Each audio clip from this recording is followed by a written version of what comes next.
నమస్తే. ఎస్ఎంటీవీ న్యూస్కు స్వాగతం. మార్చి మొదలైంది. అధికారులు మాత్రం నిర్ణీత సమయంలో ఆయా గ్రామీణ ప్రాంతాలతో పాటు మండల కేంద్రాల్లో కూడా ఉపాధి హామీ పనులను పూర్తి చేయాలని, నిర్దిష్ట సమయంలో పనులు త్వరితగతిన పూర్తి చేయాలని ఆయా జిల్లాల కలెక్టర్లు ఆదేశాలు జారీ చేస్తున్నారు.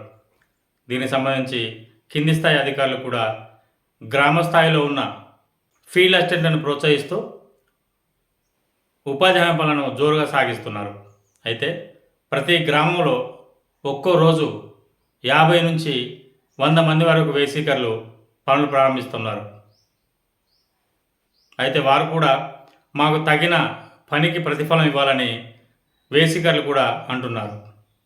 ఈ ఛానల్ను సబ్స్క్రైబ్ చేయండి, లైక్ చేయండి. జాతీయ గ్రామీణ ఉపాధి హామీ పనులు గ్రామాల్లో ఊపందుకున్నాయి. ప్రస్తుత ఎండాకాలంలో నిర్దేశిత లక్ష్యాన్ని ఉపాధి పనులు పూర్తి చేయాలని ఆయా జిల్లాల కలెక్టర్లు ఇతర అధికారులకు ఆదేశాలు జారీ చేస్తున్నారు. అయితే క్షేత్రస్థాయిలో ఉపాధి హామీ ఫీల్డ్ అసిస్టెంట్లు మాత్రం వేసీకర్స్ను తీసుకెళ్లి పనులు చేయిస్తున్నారు. ఈ నెల 31లోగా ఉపాధి హామీ పనులు త్వరితగతిన పూర్తి చేయాలని అధికారులకు చెబుతున్నారు. అయితే వరంగల్, హన్మకొండ జిల్లాలో మాత్రం ప్రతిరోజు ఒక్కో గ్రామంలో 50 నుండి 100 మంది వరకు కూలీలు కరువు పనులు చేస్తున్నారు. కొన్ని గ్రామాల్లో ఫార్మేషన్ రోడ్స్, మరికొన్ని గ్రామాల్లో రోడ్స్, సైడ్ కాల్వలు వంటి పనులను చేయిస్తున్నారు. మార్చి 31 వరకు కనీసం 300 వరకు పనికి కల్పించాలని ఉన్నారు.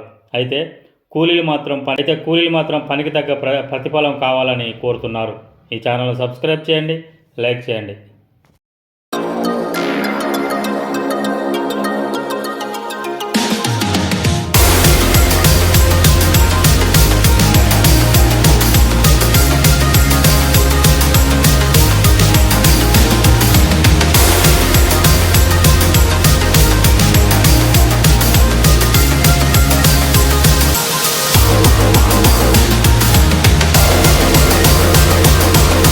మా రోడ్డు బాగానే నడుపుతుంది. వర్క్ మంచిగా చేస్తాను. జంగల్ కటింగ్ చేసుకుంటాను. 45-50 మందితో చేస్తాను. మేము మాకు జంగల్ కనబడతాను.